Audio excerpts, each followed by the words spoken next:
Carrie Pierce. I'm a cello professor here at Texas A&M University. We are currently in the Performing Arts Center in the beautiful lobby area. I have been with Texas A&M for 10 years, and I have been playing with the Corpus Christi Symphony for 10 years in the cello section. I'm from Michigan. I was born and raised. I did all my schooling there, and then after I graduated with my doctorate from University of Michigan, I got offered the job down here, so I moved down here. I can't remember a time in my life where I didn't play the cello or have it be part of my life. I never considered doing anything else.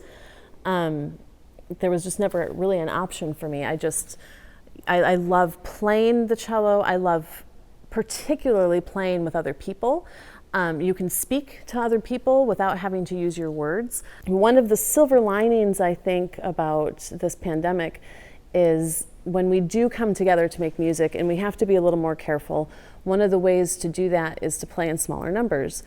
And we're used to going to a symphony concert and having this big, grandiose, symphony that we're playing with 5 trumpets on stage and many horns. And now we're starting to explore these earlier works like Vivaldi, which we'll be playing next week, some Bach, which is just not often heard in a normal orchestra setting. So I do think this is a silver lining. This is sort of the original orchestral works that we're looking at now. So this concerto that I'm going to be playing with Ying, she's a cellist from Austin, and she's also a member of the symphony in the cello section. It is written for 2 cellos and a small group of strings. And this is sort of, it's a concerto, but it's also, I think, a chamber work. And my favorite thing to do is play chamber music. So I'm very excited to be able to solo with the symphony, but I'm also really excited that I get to play with Ying. This concerto starts just with the cellos and the orchestra all at the same time. And so it's a really exciting melody. This is what it sounds like.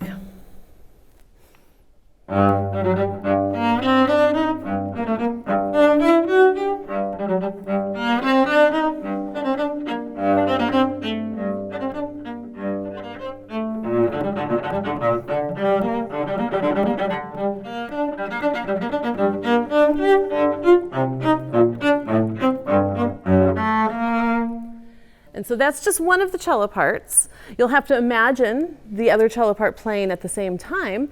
And we kind of go through this, the whole first movement is as exciting as what you just heard in the beginning. And another thing that Vivaldi does in this concerto, it's called schwarmers, and it means swarms, and it's trying to evoke the swarming of the bees.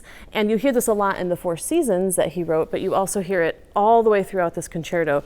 And it's really a kind of an exciting 4-note figure, and it sounds like this.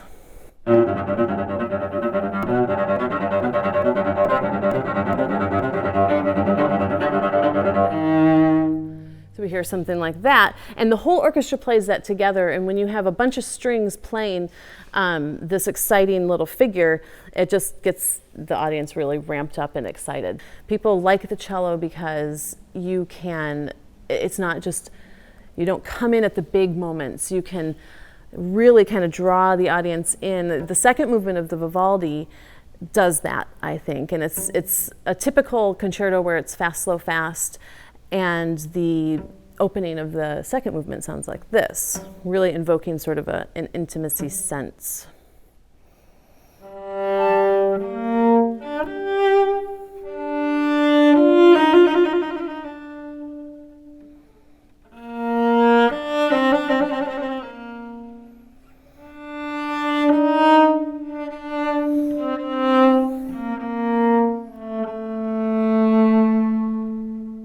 That is the Vivaldi. We really hope that you join us and listen to us perform. We're excited to play for you.